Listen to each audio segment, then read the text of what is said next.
There is something your body has been waiting to do all day. Not sleep. Exactly. Something quieter than that. Something that happens in the space just before sleep, when the grip of the day finally loosens, and everything you have been holding begins, slowly, to release.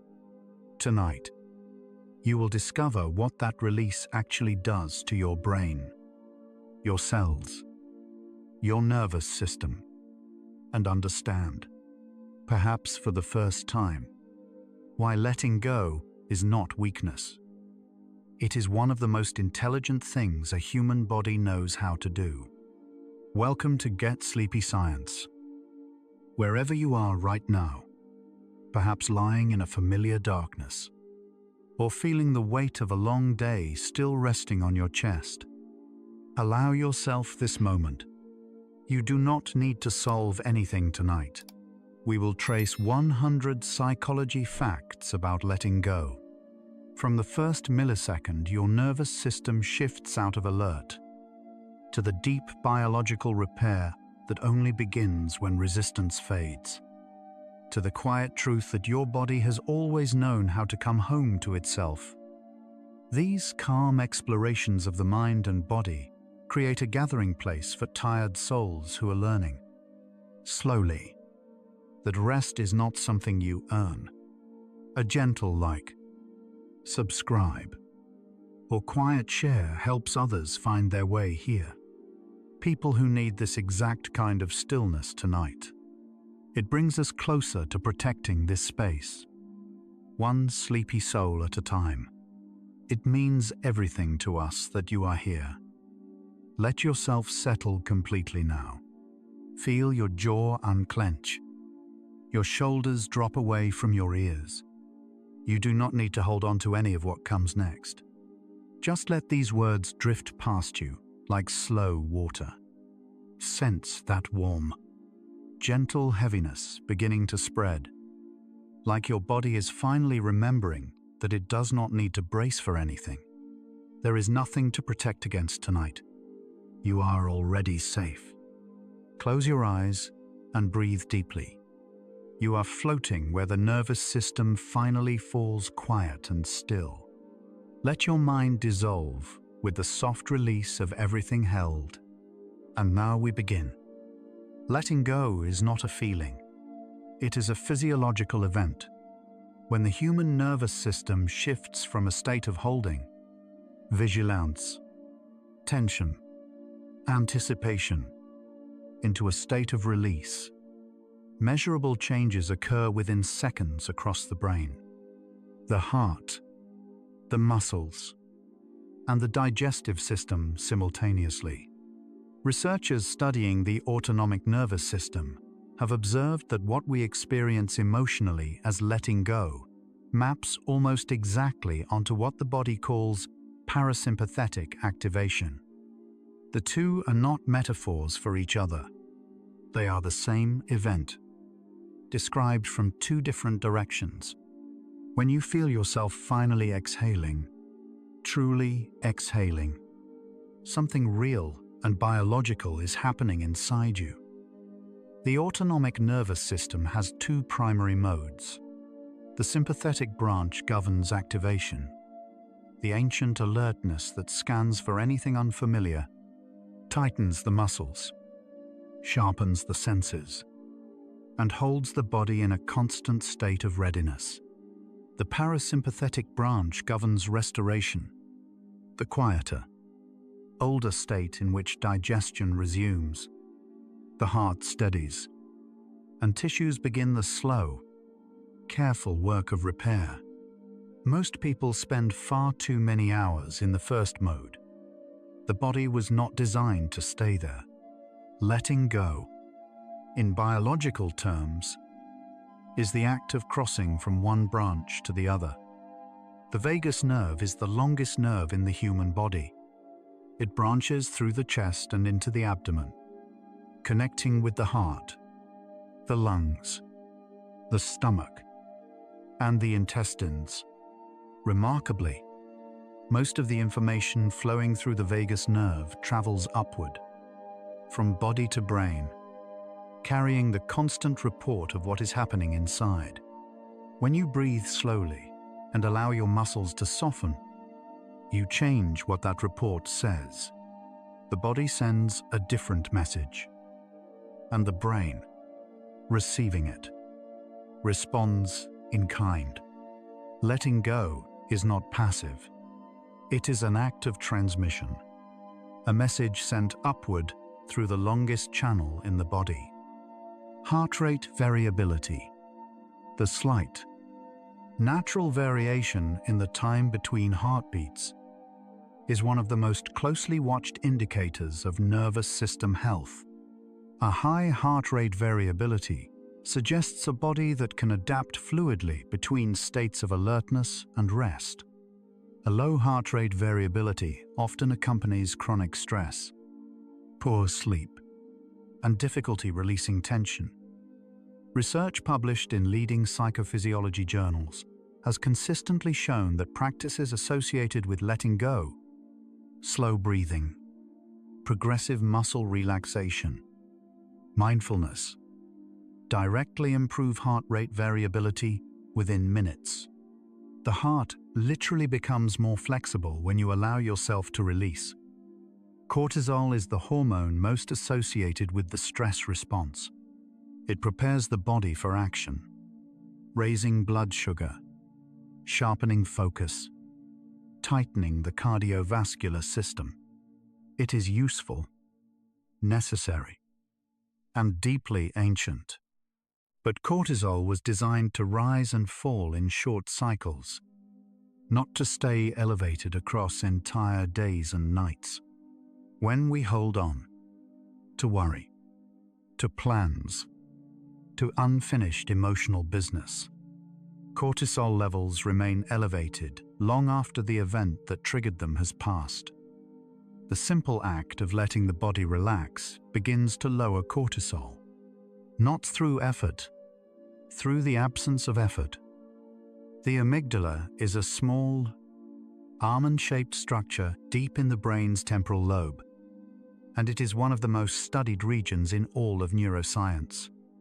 It functions as the brain's alert center, quietly monitoring incoming sensory information, weighing what feels familiar against what feels unfamiliar, and responding when it senses something unresolved. It is ancient and tireless, and it means well. It is simply trying to keep you safe. What recent neuroimaging research has shown is that the amygdala does not easily distinguish between real concerns and imagined ones. A worry about tomorrow activates nearly the same neural response as something present and immediate. Letting go, in part, is offering the amygdala the evidence it needs to stand down. The prefrontal cortex, the large, folded region at the very front of the brain, is responsible for reasoning, planning, emotional regulation, and what researchers call top-down guidance of the amygdala's alert signals. When we are rested and calm, the prefrontal cortex can gently moderate those signals. But when we are exhausted, chronically tense, or simply unable to release the accumulated weight of the day, the prefrontal cortex loses some of that steadying influence. The biology of not being able to let go is, in part, a story of two brain regions that have lost their usual balance. And sleep is what restores it.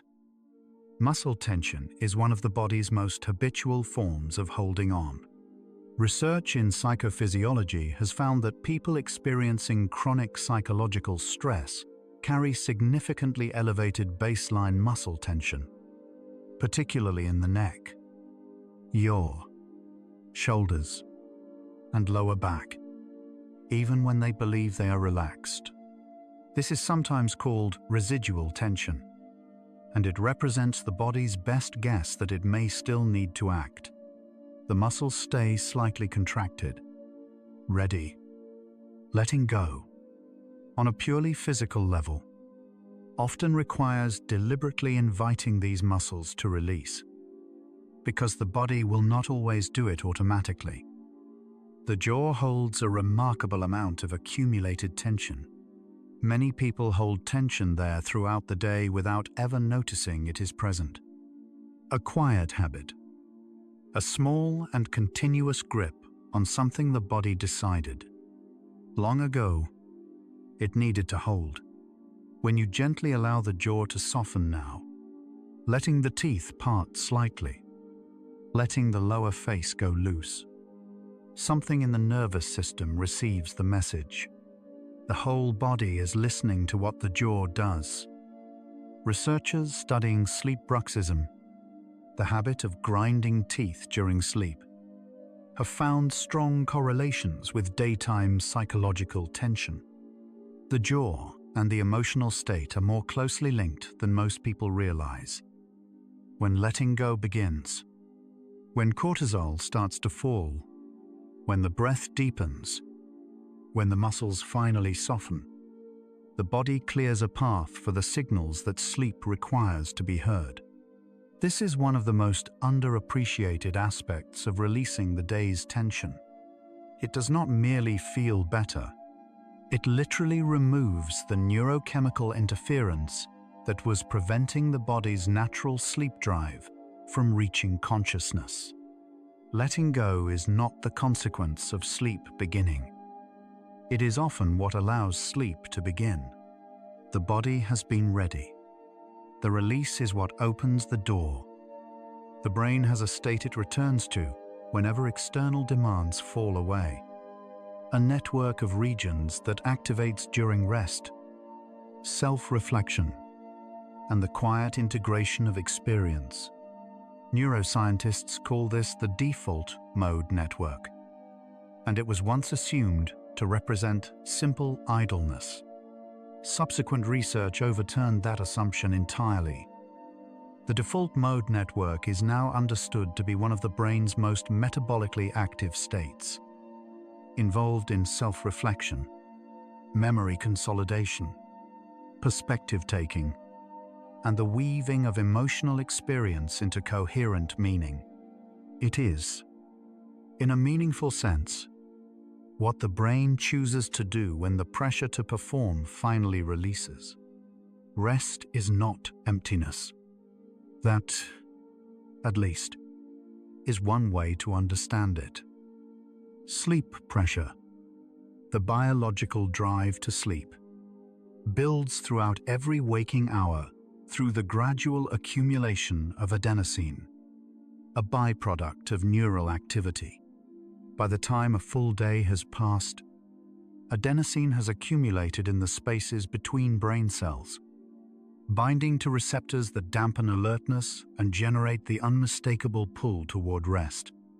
What is less often appreciated is how letting go of the day's psychological tension allows this signal to be felt. Elevated stress hormones can mask the adenosine signal, the body's own fatigue message drowned out by the noise of unresolved holding.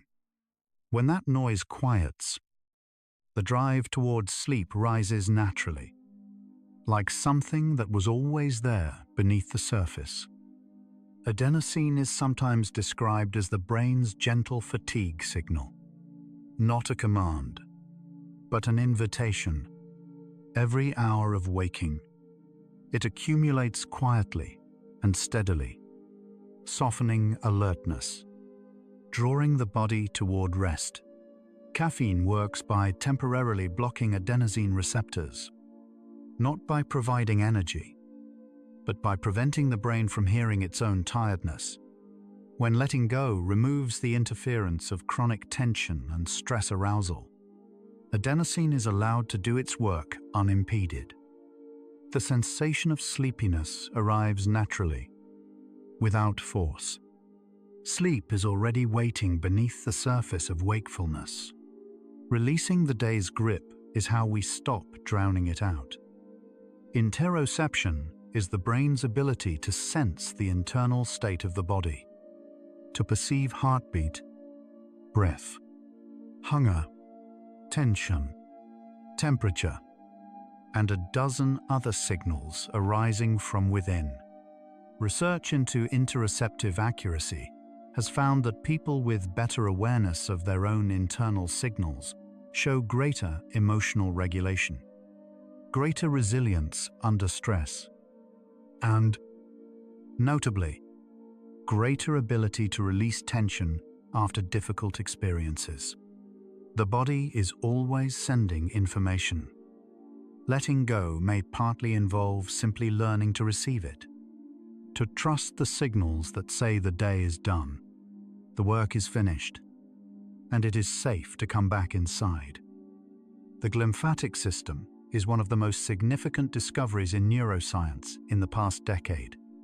First described in detail in 2012 by Mike Nedergaard and colleagues at the University of Rochester, it is a network of channels surrounding the brain's blood vessels through which cerebrospinal fluid flows, clearing metabolic waste products, including proteins associated with neurodegenerative processes, from the brain during sleep.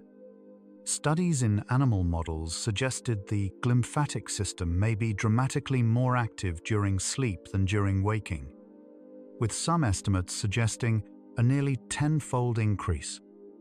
Human neuroimaging research has since confirmed that sleep substantially enhances cerebrospinal fluid flow and metabolic clearance, though the precise magnitude in humans continues to be studied. The direction is clear. The brain cleans itself most thoroughly when the body has let go of wakefulness. Brain cells share space with a vast population of supporting cells called glia. Among these, star-shaped cells called astrocytes appear to play an active role in facilitating the brain's nightly cleaning.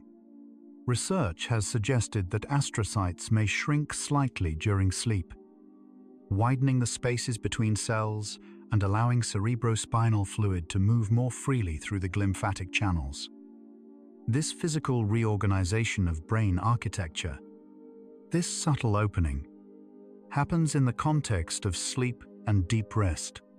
It is, in its quiet way, a structural expression of letting go, the brain creating space it was not willing to create, while the day's demands were still present. Breath is perhaps the most direct voluntary bridge between the conscious mind and the autonomic nervous system. Most of the body's functions, heart rate, digestion, immune response, cannot be consciously directed. But breath exists at the boundary. You can breathe unconsciously, and the body will manage it. Or you can breathe deliberately, and in doing so, send deliberate signals through the vagus nerve to the entire system below. Slow exhalation, in particular, shifts the body toward parasympathetic dominance. The exhale is, biologically, the moment of letting go. Every slow breath out is a small rehearsal for the larger release. The ratio of inhalation to exhalation matters more than most people realize. A breathing pattern in which the exhalation is longer than the inhalation. Breathing in for 4 counts, out for 6 or 8, has been consistently shown to lower heart rate, reduce blood pressure, and increase parasympathetic tone within minutes. This practice, sometimes called extended exhalation breathing, does not require training or experience. It simply requires the intention to breathe out more fully than you breathe in. The body responds immediately. It does not take long to begin letting go. Once you show the nervous system the direction you want to go, temperature plays a profound and underappreciated role in the transition to sleep. Core body temperature must drop by approximately 1 to 2 degrees Fahrenheit for sleep to begin and be maintained. This is why the body redistributes blood to the hands and feet as sleep approaches. releasing heat through the skin's surface in a process called vasodilation, feeling warm at the periphery, the soft warmth of hands and feet, while the core cools, is one of the body's most reliable signs that letting go has begun. The sensation of spreading warmth that many people notice as they drift towards sleep is not imagination. It is thermoregulation. It is the body relaxing its grip on wakefulness. The transition between wakefulness and sleep is not a single moment. It is a gradual dissolution that researchers track across distinct stages of electrical brain activity.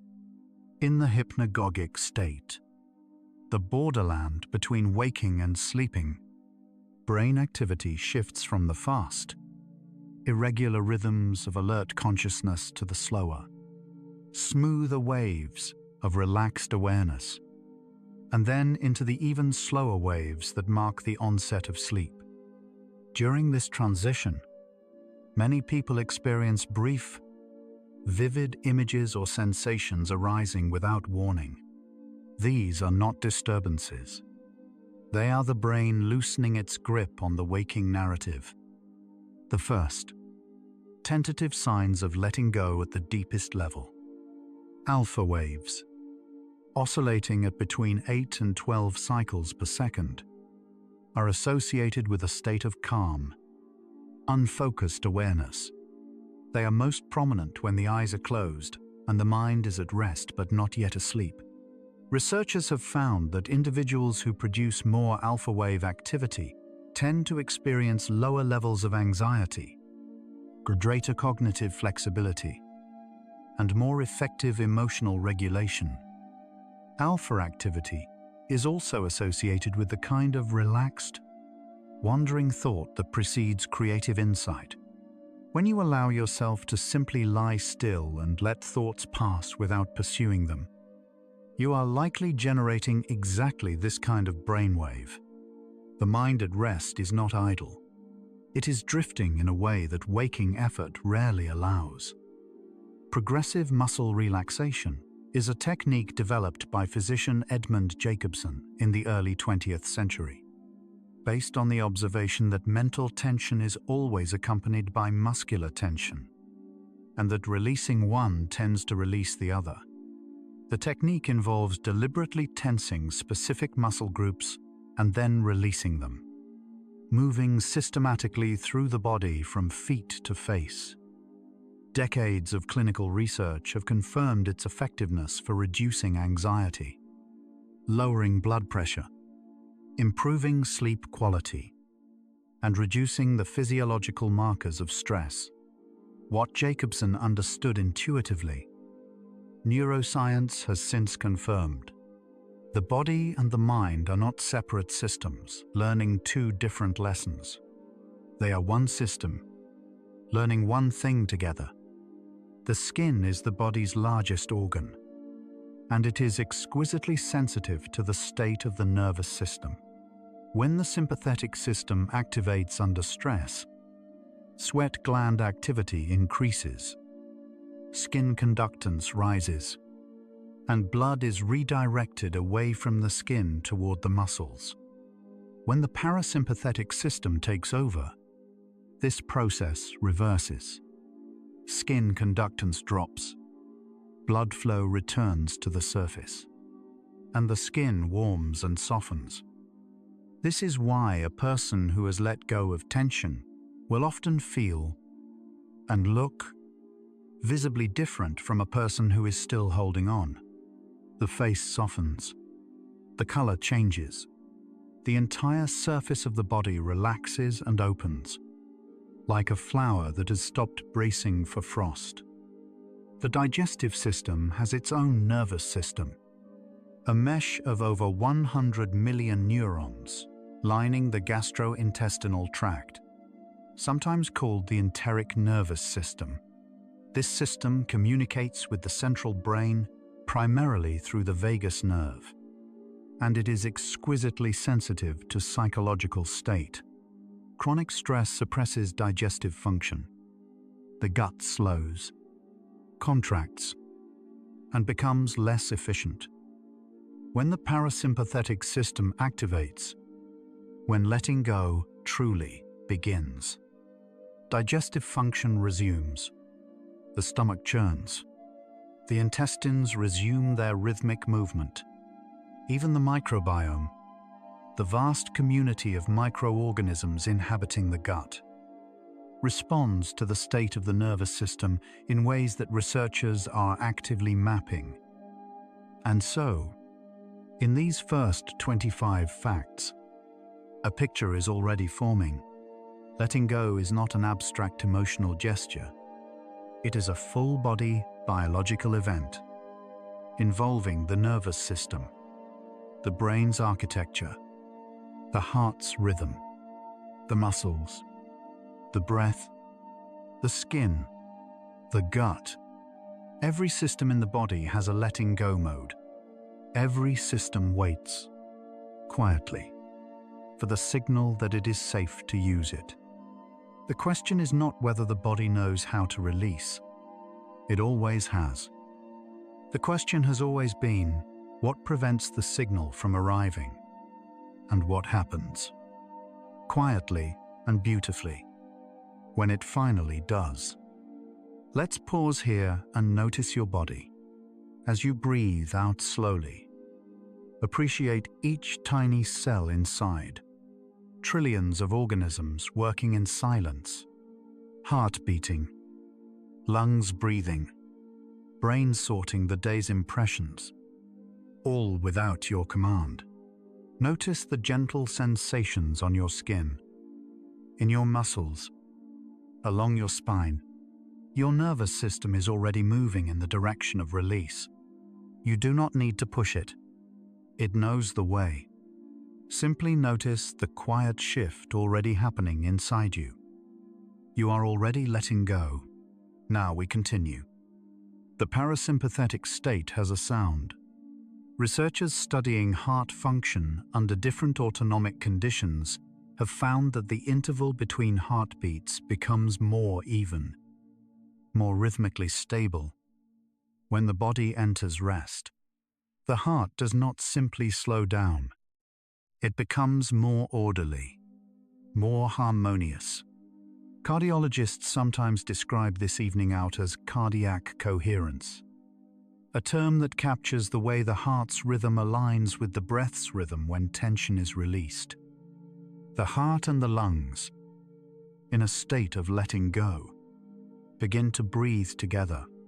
This coherence is measurable, consistent, and, in the subjective experience of the person feeling it, often described as a sense of deep rightness, as if the body has returned to something it always knew. GABA, gamma-aminobutyric acid, is the brain's primary inhibitory neurotransmitter, where glutamate accelerates neural activity. GABA slows it. DZ2 creates the conditions for rest and sleep.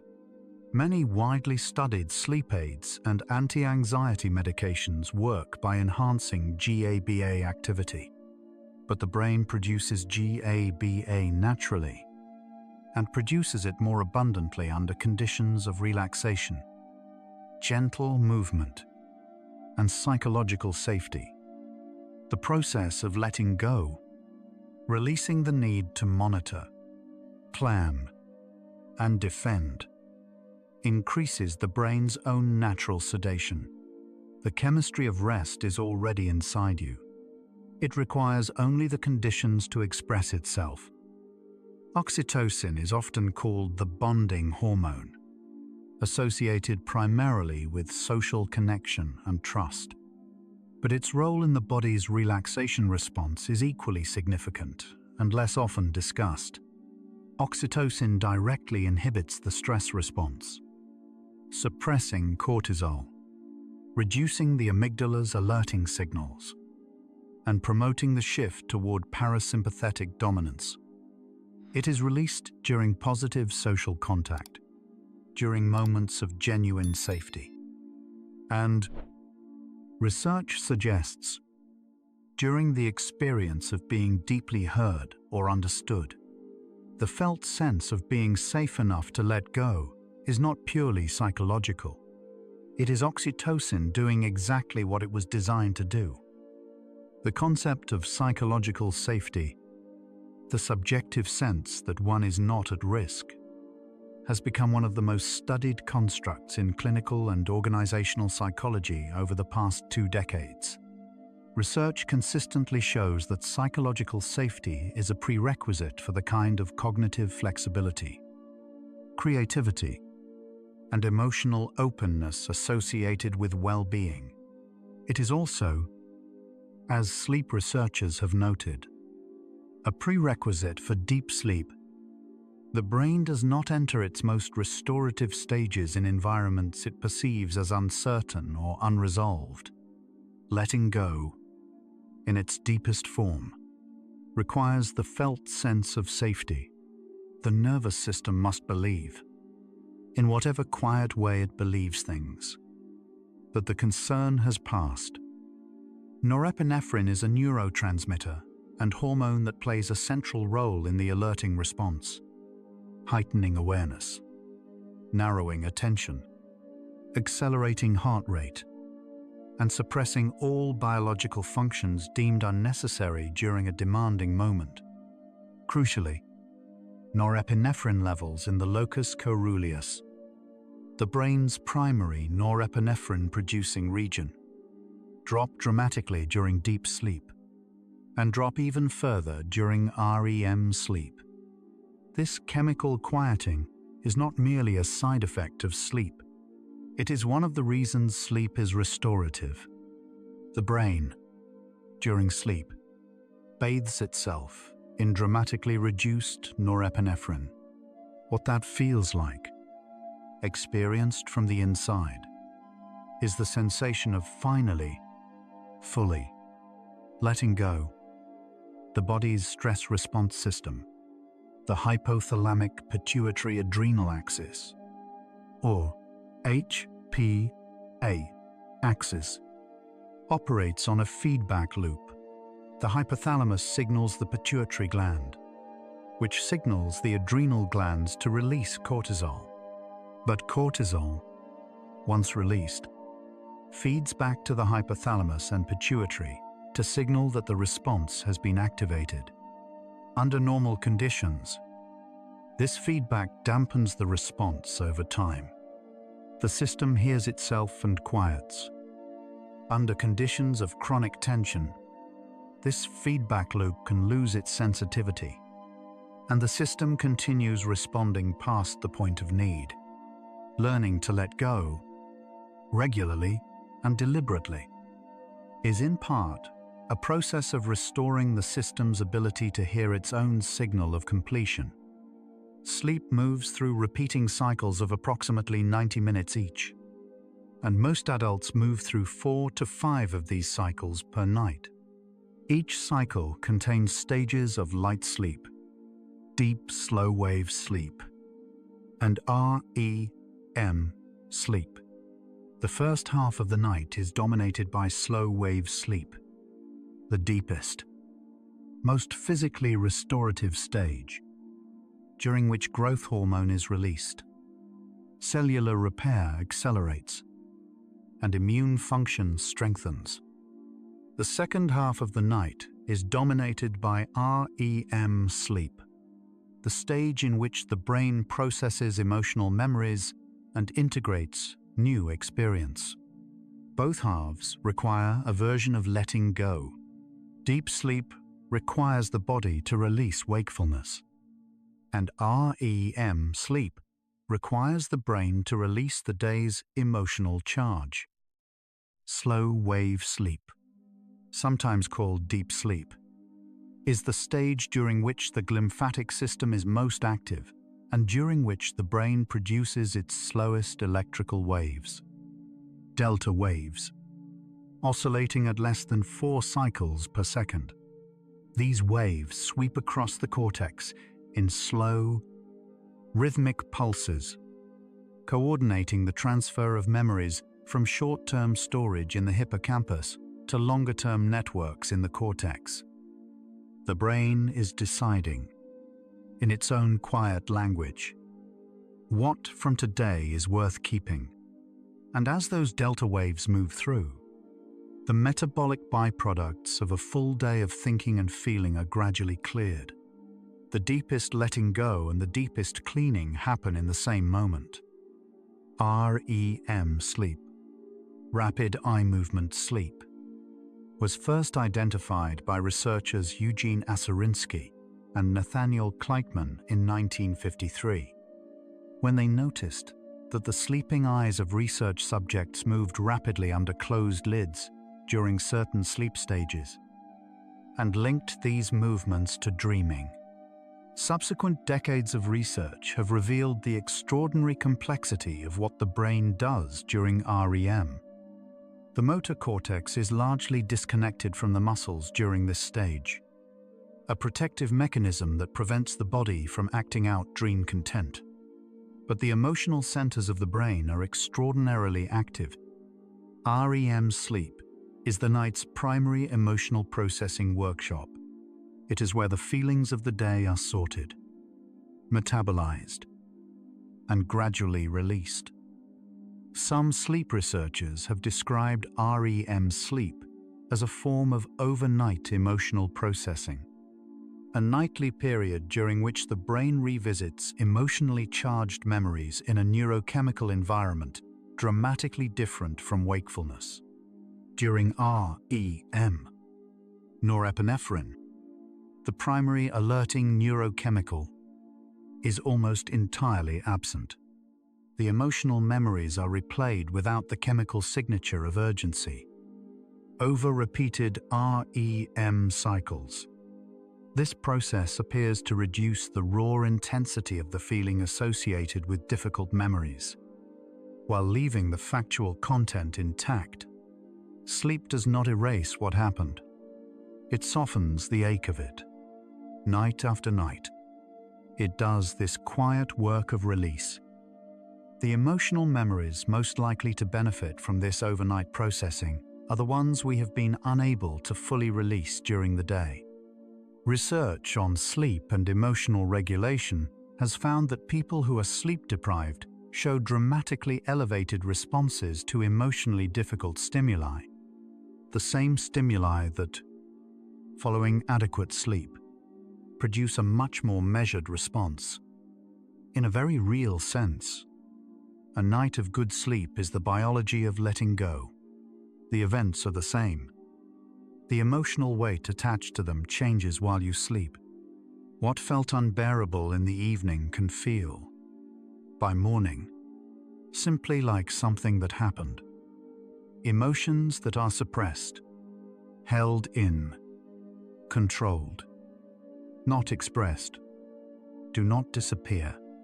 Research in emotion psychology has consistently found that emotional suppression tends to increase physiological arousal rather than decrease it. The body continues generating the internal experience of the emotion even when the external expression is blocked. This creates a kind of internal tension that is metabolically expensive and cognitively draining. Letting go, in the emotional sense, does not mean not feeling. It means allowing the feeling to move through rather than holding it in place. The body is built to process emotion, not archive it indefinitely. One of the more quietly useful findings in affect science is the concept of emotional granularity, the degree to which a person can distinguish between different emotional states. Research by psychologist Lisa Feldman Barrett and colleagues has found that people with high emotional granularity, who can distinguish between feeling frustrated, disappointed, and hurt, for instance, show better emotional regulation, lower rates of depression and anxiety, and recover more readily from difficult experiences. The precision of emotional language appears to improve the brain's ability to process and release what it is feeling. Naming what you feel, with some care and specificity, helps the nervous system file it away. Not naming it keeps it circulating. The body's connective tissue, the fascia, is a continuous web of collagen-rich tissue that surrounds and connects every muscle, organ, nerve, and bone. It is not inert scaffolding. Fascia contains sensory nerves that respond to physical pressure and position, and it appears to carry its own form of contractile capacity. Research in somatics and fascial science has suggested that habitual psychological tension is associated with increased fascial holding, and that practices involving slow, sustained physical release can have measurable effects on psychological state. The body stores experience in its own architecture, and it releases experience there too, given the time and the permission. Halfway through the first arc of our journey tonight, a pattern has emerged. Letting go is not one thing. It is dozens of biological processes: neurological, hormonal, respiratory, muscular, fascial, metabolic, all oriented in the same direction, toward homeostasis, toward balance, toward the state that the body recognizes as its natural ground. The mechanisms of tension are remarkable in their sophistication, but the mechanisms of release are equally sophisticated, equally ancient, and equally trustworthy. Your body has been practicing letting go every night since you were born. Tonight is simply another practice. You are still here, still listening, perhaps still awake, perhaps drifting somewhere in between. Take a slow breath. Notice how your chest feels just a little less full than it did at the beginning. We are tracing the science of release together. You and I, and everyone listening quietly tonight in their own dark rooms. There is no hurry, no destination, just the gentle current of these facts, carrying us forward. Let's continue.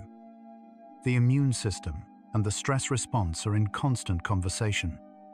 Under acute stress, certain immune functions are temporarily altered. The body prepares for potential physical challenge.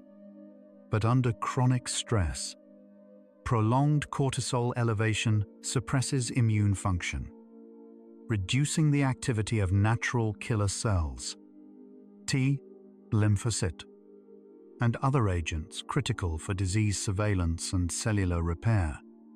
The moments of genuine letting go, sustained relaxation, restorative sleep, the parasympathetic state, are the moments during which the immune system recovers its full functioning. Rest is not separate from health. It is the condition under which health is maintained.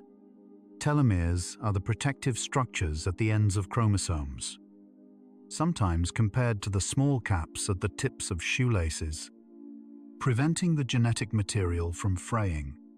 Each time a cell divides, telomeres shorten slightly. When they become too short, the cell can no longer divide effectively. Chronic psychological stress has been associated with accelerated telomere shortening, meaning that the cumulative physiological cost of not being able to let go may be reflected, literally, in the biology of our cells. Research linking chronic stress to telomere length has come from multiple labs, including work by Nobel laureate Elizabeth Blackburn and psychologist Elissa Epel. Whether mindfulness-based practices directly preserve telomere length remains an active area of investigation, with some studies showing promising associations. The broader finding that chronic holding has consequences at the chromosomal level is well established. The heart generates the largest electromagnetic field in the body, a field that extends beyond the skin and can be measured using sensitive instruments. When the heart is in a state of coherence, the rhythmic harmony associated with letting go and genuine calm, its electromagnetic output becomes more ordered, more sinusoidal. This shift from irregular to coherent cardiac rhythm is measurable and reproducible, and it is associated with reduced physiological markers of stress.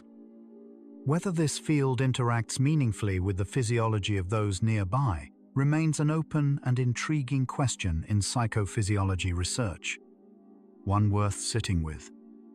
Even without a definitive answer, what is certain is that the heart, in a state of letting go, speaks a different language than the heart held tight.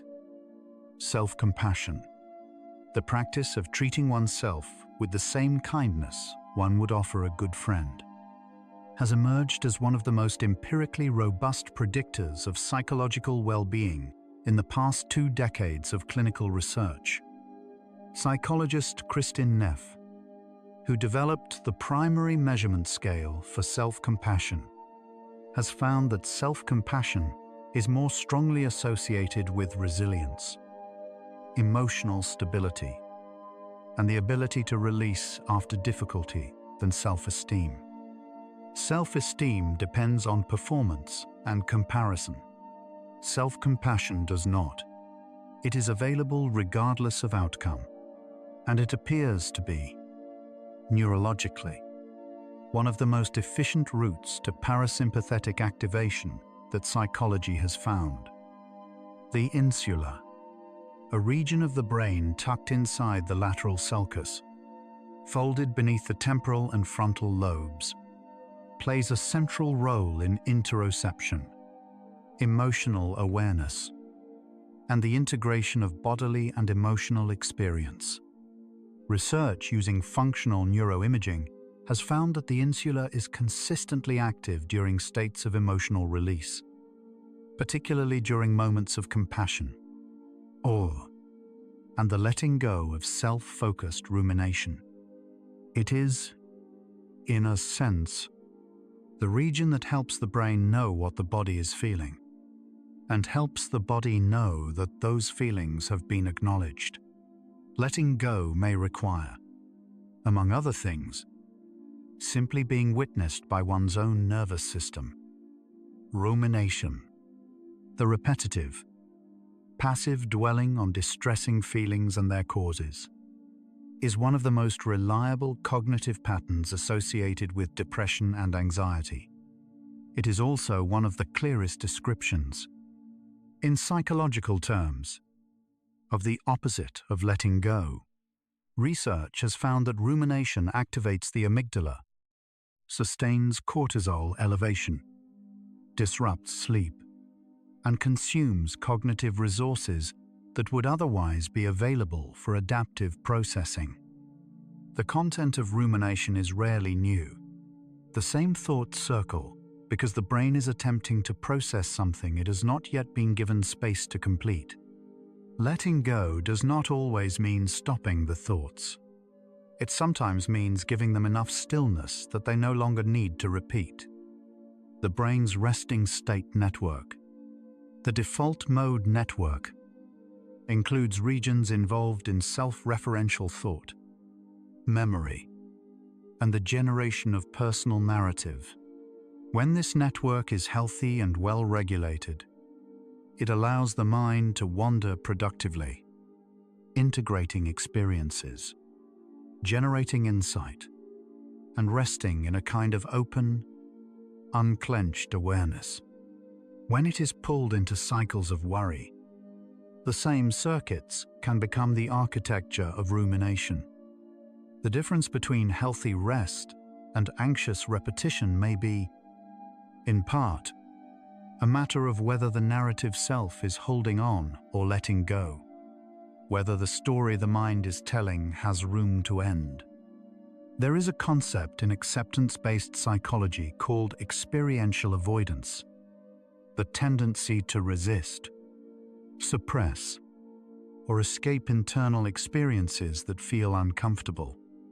Research has found that experiential avoidance is strongly associated with anxiety, depression, chronic pain, and insomnia.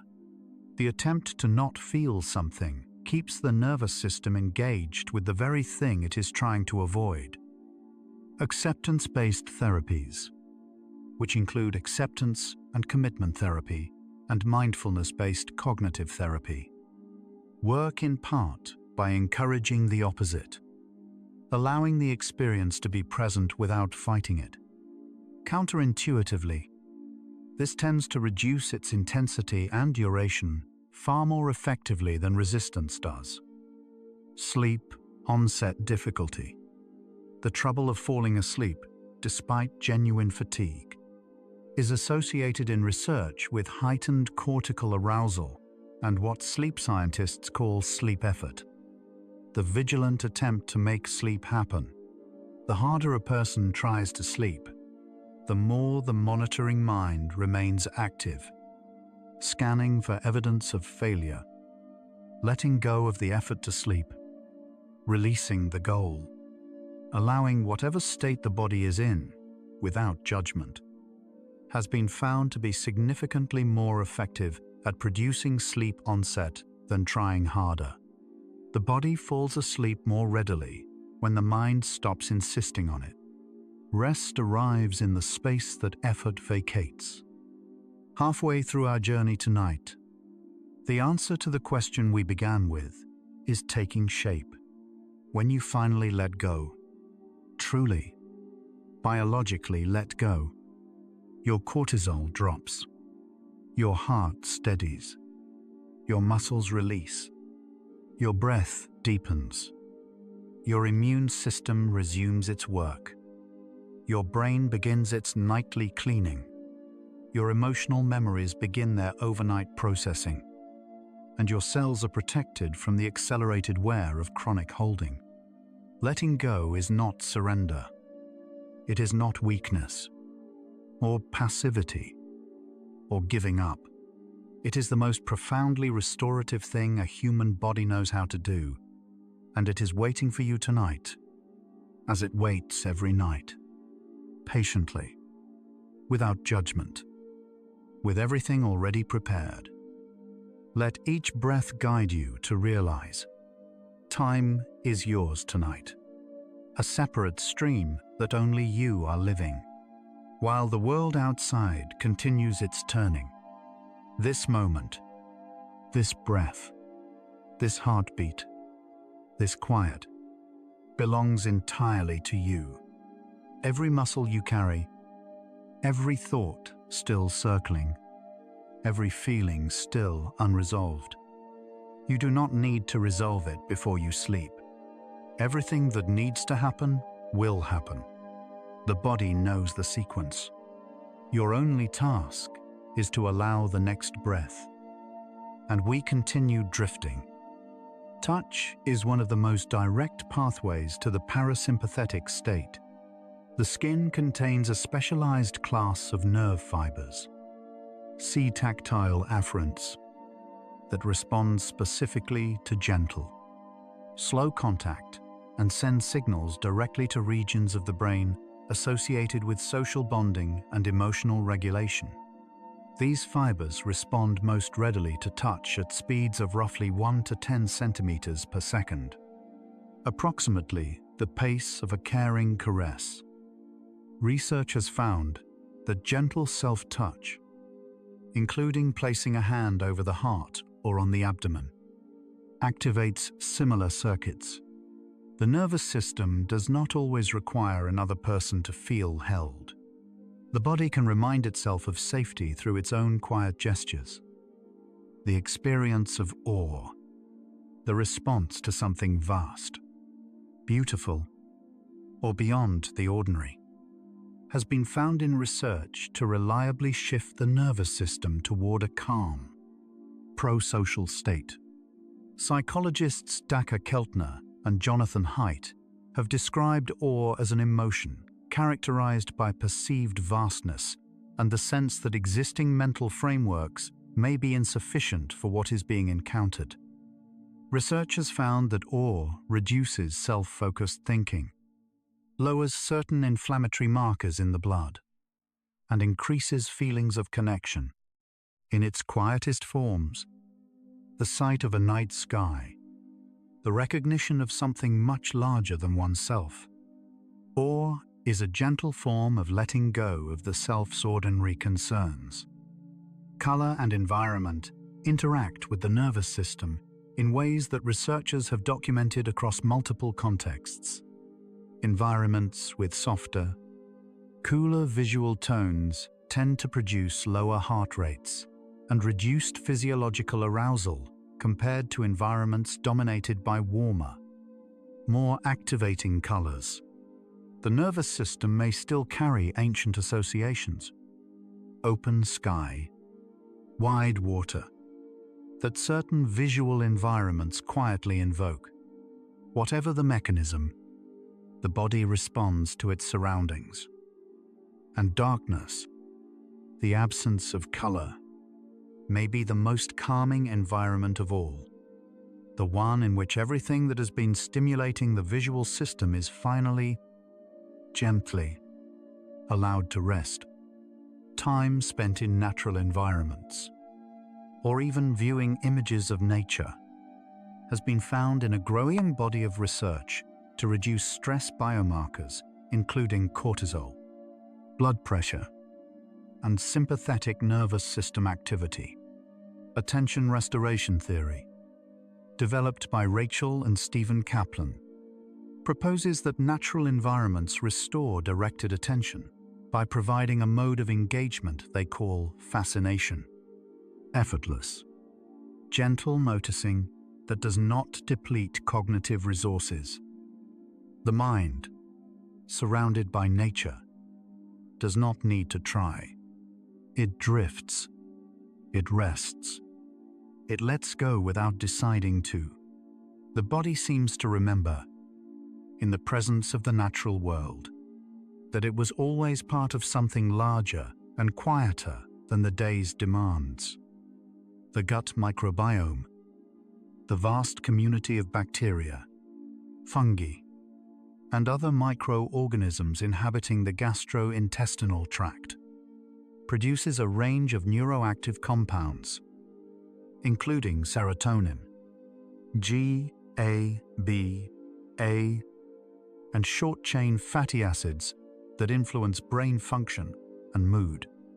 Research in the gut-brain axis has found bidirectional communication between the microbiome and the central nervous system via the vagus nerve, the immune system, and the enteric nervous system. Chronic stress alters the composition of the microbiome in ways that may perpetuate the stress response. A body that is learning to let go, that is resting and activating its parasympathetic system, creates conditions in which the gut microbiome can also, in its own slow way, settle. The practice of gratitude has been studied extensively in positive psychology research, and the findings are remarkably consistent. Regular gratitude practice, the deliberate noticing of what is present and good, reduces anxiety, improves sleep quality, lowers blood pressure, and increases feelings of social connection. Neuroimaging studies have found that gratitude activates regions of the brain associated with positive affect and moral cognition. But there is something specific to letting go in gratitude. It shifts attention from what is absent or unresolved, the mind's habitual preoccupation, toward what is already here. It is, in a small and gentle way, the act of releasing the need for things to be different from what they are.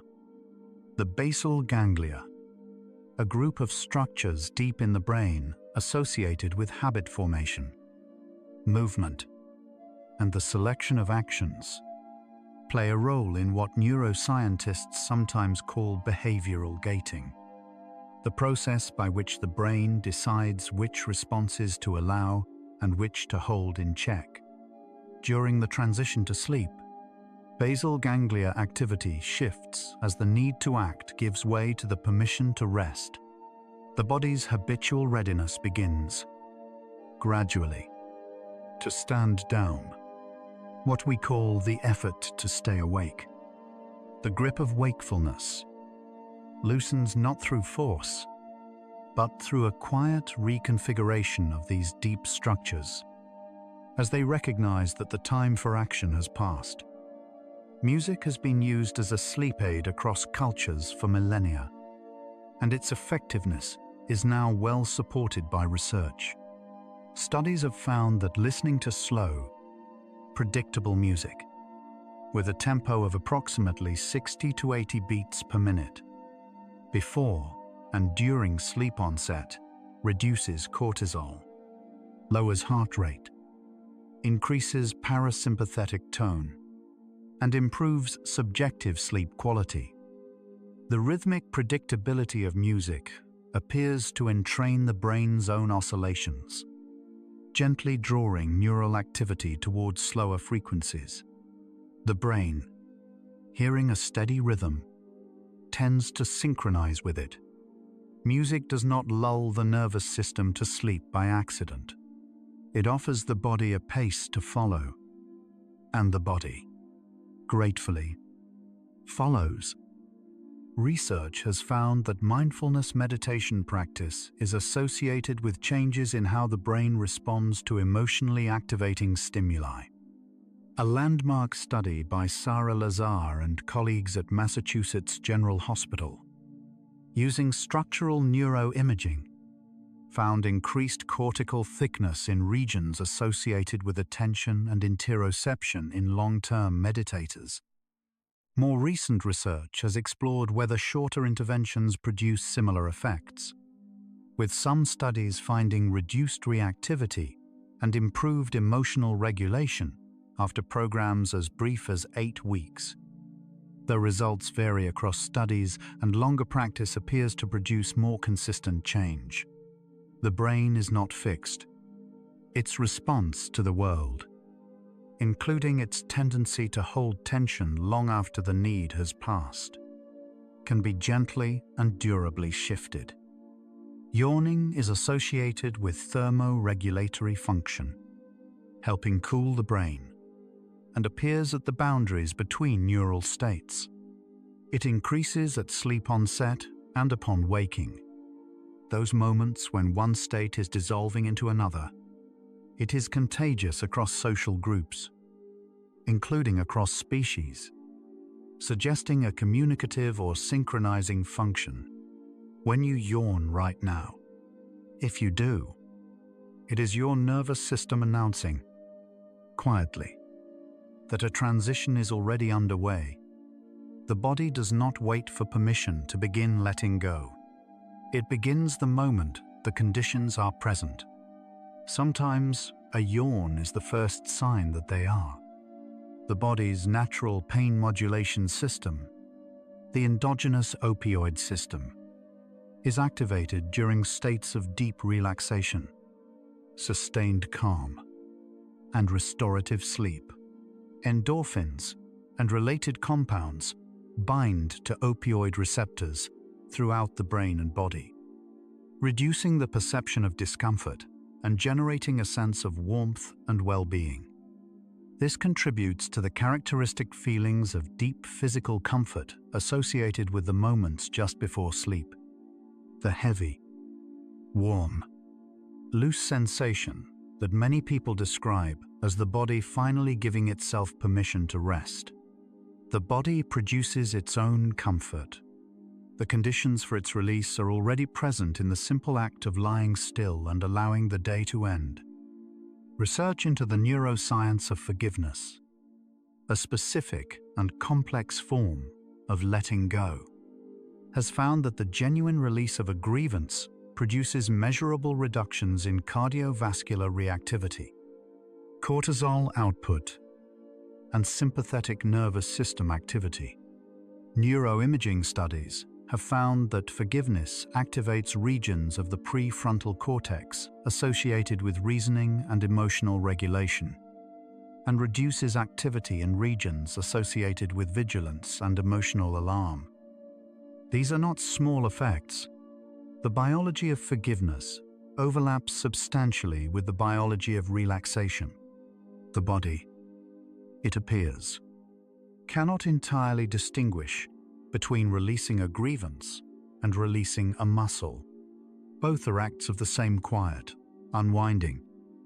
The concept of radical acceptance, developed in clinical psychology by Marsha Linehan as a core component of dialectical behavior therapy, describes the act of fully acknowledging reality as it is, without fighting, resisting, or demanding that it be otherwise.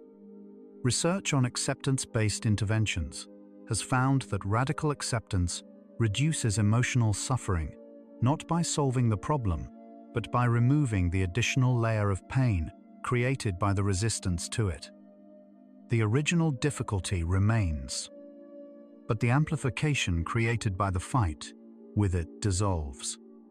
This is, perhaps, one of the most precise psychological descriptions of what letting go actually means. Not the removal of what is hard, but the removal of the war with it. The brain naturally oscillates between two broad patterns of activity: focused engagement during demanding tasks, and the diffuse, inward activity of the default mode network during rest. These two patterns exist in a kind of balance. When one increases, the other tends to decrease. Healthy functioning depends on the ability to move freely between them. Chronic difficulty releasing external demands. The inability to allow the default mode its natural period of activation may, over time, impair both the quality of rest and the quality of focused attention. The brain needs its wandering time as much as its working time. Letting go of the task is not a failure of productivity. It is what makes tomorrow's attention possible. We are past the halfway point of our journey tonight, and the picture has grown richer and more specific. Letting go involves not just the nervous system and the brain's architecture, but the immune system, the microbiome, the fascia, the telomeres, the rhythm of the heart, the chemistry of forgiveness, the neuroscience of acceptance, and the brain's need for its own quiet, unclaimed time. Every one of these systems has a state it returns to when safety is felt and resistance is released. That state is not dormancy. It is activity of a different kind, turned inward, turned toward repair, turned toward the deep and patient work of becoming whole again. Melatonin, the hormone synthesized by the pineal gland from serotonin as darkness falls, rises gradually in the hours after sunset, peaking in the middle of the night and declining toward dawn. It does not cause sleep directly. It signals the brain that it is time to shift into sleep mode, a time of night marker, not a sedative.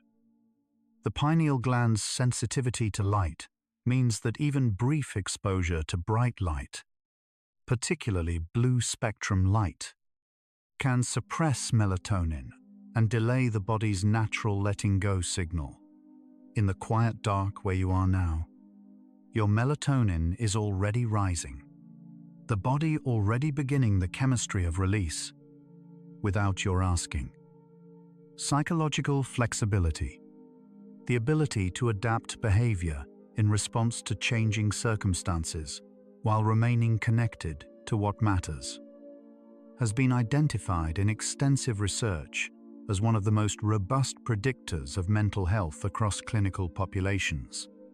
Its opposite, psychological inflexibility, rigid patterns, avoidance of difficult internal experiences, domination by past or future, is strongly associated with depression, anxiety, and chronic stress.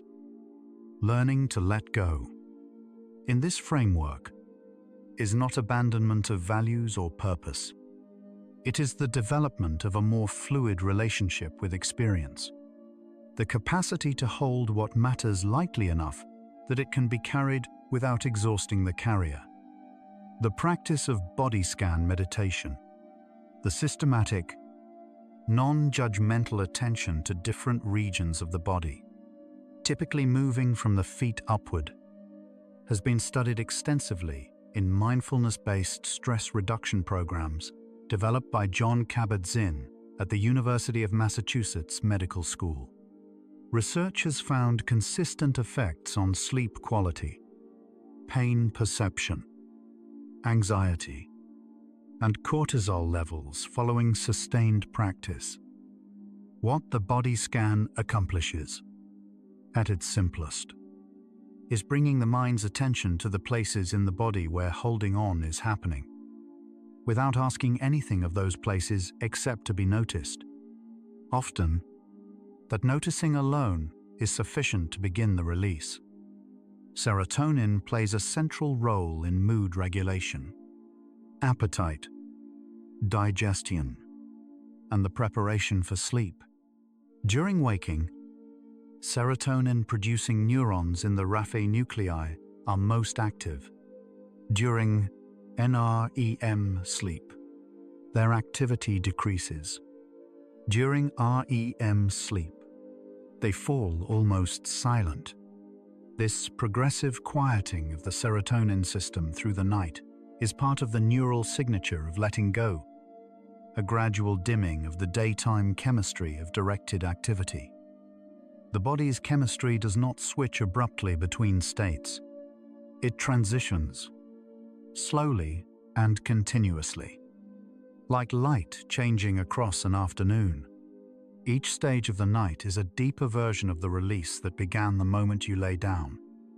Dreams during REM sleep are not random noise generated by a disengaged brain. Research using neuroimaging and the systematic study of dream content has found that dreams tend to recombine elements of recent and more distant experience in ways that serve memory consolidation and creative integration. Studies have found that REM sleep improves performance on creative insight tasks, problems that require seeing a new relationship between known elements.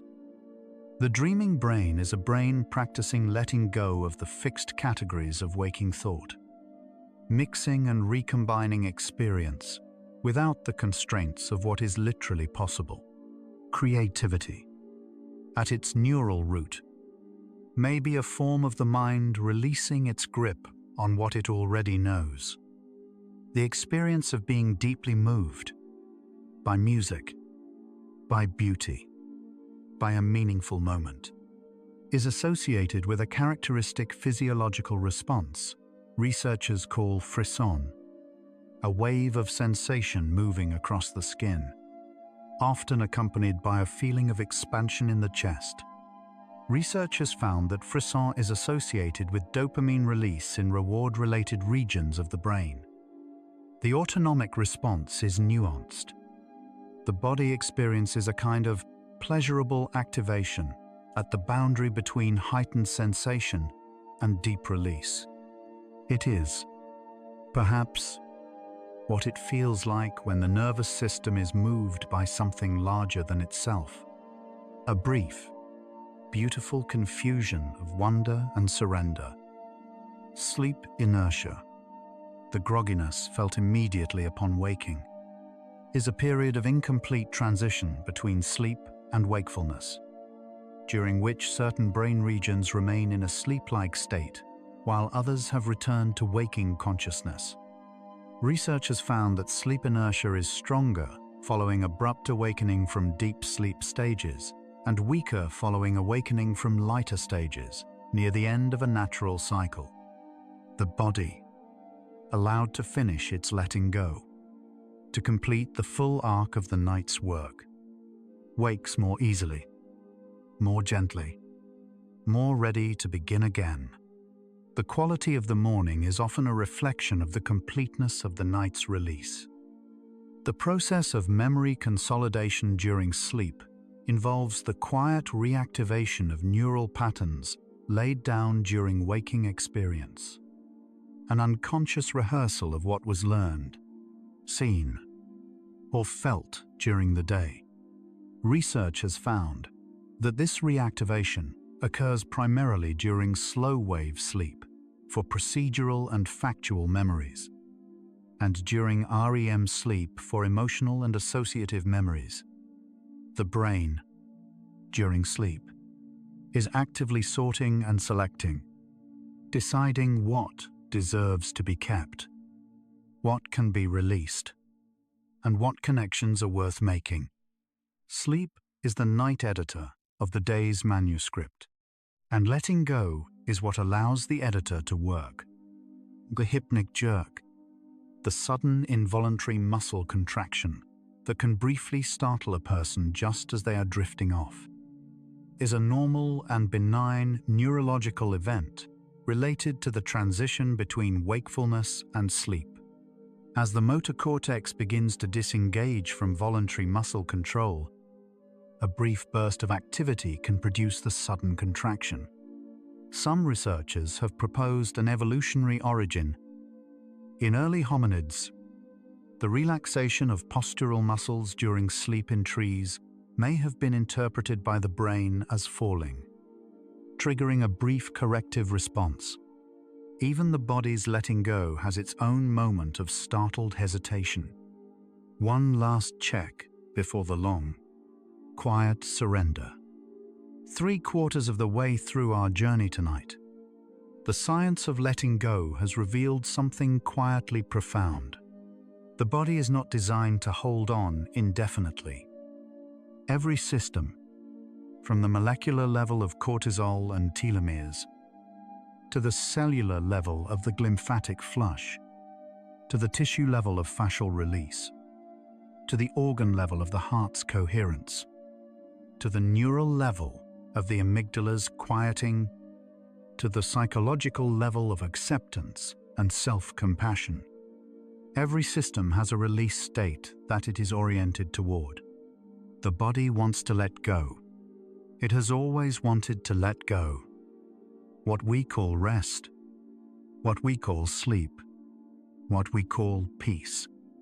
These are not things we achieve. They are things we allow. You might be feeling tired now. That is perfectly fine. Breathe slowly. Feel the cycles.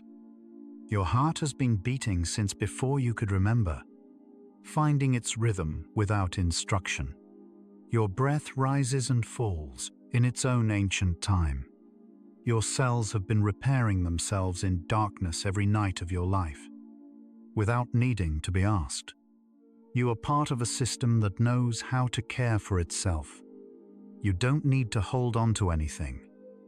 Let everything unfold in its perfect, patient order, like a body slowly releasing into the rest it has been earning all day. We're almost there now. When you let go, your blood pressure drops.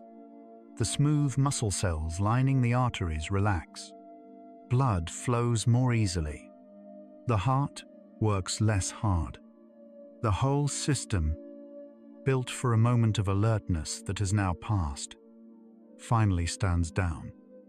Your body temperature at the surface begins to rise as you release. Heat moves outward to the hands, the feet, the face. The core cools. This is the body preparing for deep sleep, redistributing warmth to the edges, making space at the center for the night's quiet work. The lateral prefrontal cortex, the region associated with logical control and planning, grows quieter as sleep approaches. Its grip on the mind loosens. Thoughts become less linear, less deliberate. Images arise without narrative. This is not confusion. It is the beginning of a different kind of knowing. Your immune system, freed from the suppression of chronic stress hormones, begins its nightly work. Natural killer cells increase their activity. Cytokines coordinate the repair of small cellular injuries accumulated throughout the day. The body heals most efficiently in the quiet. It has always known this. The lymphatic system quietly processes the day's immune challenges. Unlike the circulatory system, the lymphatic system has no pump. It moves by the rhythm of your breath and the gentle compression of your muscles at rest. Each slow breath moves lymph. Each relaxed exhale carries something gently through. Growth hormone, the primary hormone of cellular repair and tissue regeneration, is released in its largest nightly pulse during the first hours of deep sleep. It repairs muscle, supports bone renewal, and contributes to the restoration of skin and tissue. It is released most abundantly when the body is most deeply at rest. The deepest letting go is the deepest repair. The hippocampus, the brain's primary structure for the formation of new memories, replays the day's experiences in compressed sequences during slow-wave sleep, gradually transferring information to longer-term storage across the cortex. As you release the day, the brain is quietly deciding what to keep. Not everything needs to be held. Some things are meant to pass through and let go. The body's core temperature reaches its lowest point in the early morning hours. By this time, the night's deepest physical repair has largely been accomplished. The system has been cleaned, consolidated, and restored. The body rests at its lowest, quietly preparing to rise again toward the light. Your breathing, by now, is slower than it was an hour ago. Each exhale a little longer, a little softer. This is not effort. This is the respiratory system finding its own natural pace, the pace it has always known and returns to every night, without instruction. The brain's electrical activity during deep sleep produces slow waves that travel across the entire cortex in coordinated sweeps, front to back, like gentle tides. These waves are not random. They are organized, rhythmic, purposeful. The deepest brain is doing the most coherent thing it does in any 24 hours. Somewhere in the night, the brain shifts from deep sleep back toward REM. The eyes begin their quiet movement beneath closed lids. A different kind of processing begins. Softer, more associative, more willing to let things be strange and beautiful. The night is long and the cycles continue, patient and unhurried. Every cell in your body contains mitochondria, the ancient organelles that produce the energy your cells need to live. During sleep, mitochondrial repair processes accelerate. Damaged mitochondria are cleared away. New ones are generated. Even at the most fundamental level of the cell, rest is renewal. Letting go reaches all the way down. The vagus nerve continues its quiet work throughout the night, carrying the body's letting go signal through the chest and into the abdomen, coordinating the heart, the lungs, the gut, and the liver as they each settle into their restorative rhythms. The body's internal wisdom does not rest. Only the body's effortful trying does. Researchers studying the phenomenon of insight, the felt arrival of a solution or understanding, have found that sleep, particularly REM sleep, significantly increases the likelihood of insight following a difficult problem. The brain, freed from the fixed pathways of deliberate thought, finds connections that were invisible before. Sometimes, The answer arrives not by thinking harder, but by releasing the thinking entirely. What the day could not solve, the night quietly rearranges. The body is more than 80% water. During sleep, fluid dynamics shift. Cerebrospinal fluid flows more freely through the glymphatic channels, and the tissues of the body redistribute their fluid in the context of deep rest. You are, in sleep, a moving system, never static, never truly still, just moving in a different direction than the day allows. The body at rest is not the body stopped. It is the body flowing inward. The sense of smell is the only sense whose signals travel directly to the limbic system, the brain's emotional center, without first passing through the thalamus. This is why certain scents can evoke a shift in emotional state almost instantly. The scent of something familiar and safe, a particular wood, a rain-soaked evening, something from long ago, can move the nervous system toward the parasympathetic state more quickly than almost any other sensory input. The body knows safety through the nose, sometimes before the mind has named what it recognized. The sleeping brain produces its own chemistry, a rich, shifting environment of neurotransmitters and hormones that researchers are only beginning to fully map. Each night, without instruction, the brain engineers its own conditions for restoration. It adjusts its ratios of alerting and calming compounds, shifts the balance between activity and stillness, and creates, through its own biological intelligence, the precise internal environment that makes repair possible.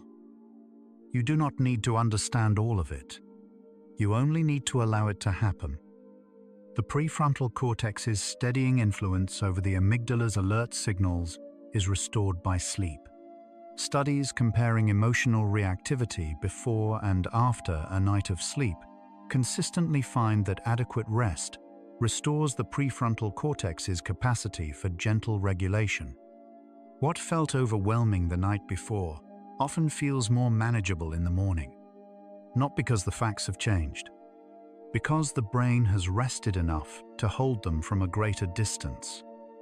With a steadier hand, the circadian rhythm that governs the sleep-wake cycle also governs a vast range of other biological processes, including hormone secretion, immune function, cell division, and gene expression. Hundreds of genes in every tissue of the body are expressed in circadian patterns, turning on and off in coordination with the light-dark cycle. The body has a time for everything, a time for alertness, and a time for rest, a time for effort, and a time for release. Tonight is the time the body has been orienting toward all day. Some researchers have observed, in studies of the hypnagogic transition, the borderland between waking and sleep, brief bursts of high-frequency brain activity just before consciousness dissolves, as if the mind, in its final waking moment, gathers itself one last time. What this represents in neural terms continues to be studied, but the experience of it, that last flicker before the dark, is something most people have felt, even if they could not name it. And then, the deepest answer to everything we have explored tonight arrives not in thought, but in the body's own wordless knowledge.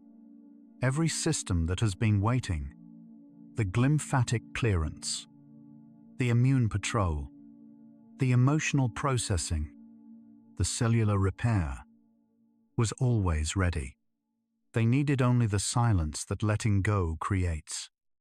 You have been carrying the capacity for all of this. Every single day. Tonight, you are finally allowing it. And so, our quiet journey through the science of letting go comes gently to a close. We have traveled from the first millisecond of cortisol release, when the body decides it is safe to stand down, to the final flicker of waking consciousness before sleep claims it. We wandered through the glymphatic channels, cleaning the sleeping brain, through the REM cycles, processing the day's feelings into something softer, through the cells being repaired in the deep quiet of slow-wave sleep, and through the heart finding its coherence in the stillness. Along the way, we discovered that letting go is not passive, not empty, not a loss. It is the most active and purposeful thing the body knows how to do. It is the night shift of biology, more industrious, in its own way, than anything the day demands.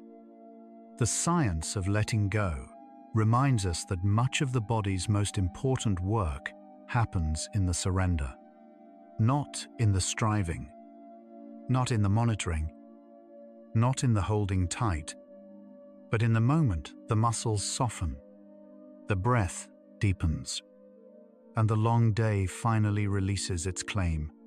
The body has been practicing this every night since birth. It has never forgotten how. By pausing to understand it, we come a little closer to trusting it. In these final minutes, take the deepest breath you can, as deep as possible. Think about the unity of every system that has been working quietly tonight. The nerve that carries the letting go signal, the cells that repair in the darkness, the brain that processes and releases and makes space for tomorrow. You are not separate from any of this. You are the one in whom all of it is happening. Let your entire being dissolve into the soft, biological night, into the body's oldest wisdom, into the rest that has been waiting for you all day. Prepare for deep sleep. No boundaries left, only peace. If following the science of letting go helped you release something tonight, helped you feel that the body's wisdom is real and present and already working, a quiet like or subscribe could carry that same permission to someone else lying awake right now, searching for exactly what you found here. It might be exactly what another tired mind needs tonight, to find their own way to stillness. One quiet tap, one sleepy soul at a time. But there's no need to do anything now. Nothing at all. You have traveled far tonight. Inward. Through corridors most people never pause to notice. You touched the architecture of your own biology and found it more patient, more wise, more quietly capable than the day's noise ever allows you to remember. You can allow these thoughts of letting go to fade now, like the last cortisol dissolving in a bloodstream that has finally been told. The concern has passed. The day is done, leaving only the soft, unheld calm behind. Let your breathing deepen. Let your body feel heavier. As if careful, invisible hands have taken everything you were still carrying and set it gently, respectfully, aside. If sleep comes, let it carry you the way the body's own chemistry already knows how. Not falling, not forced, simply arriving into a realm where time and weight no longer matter. If your eyes are still open, the next video is waiting for you, ready to continue the journey. But if they're closed, stay there. Stay in the darkness that feels safe and warm. Tomorrow, your nervous system will still be listening. The body's wisdom will still be turning. But tonight belongs to stillness. Rest well, sleepy soul. And remember, the body has always known how to come home. Good night.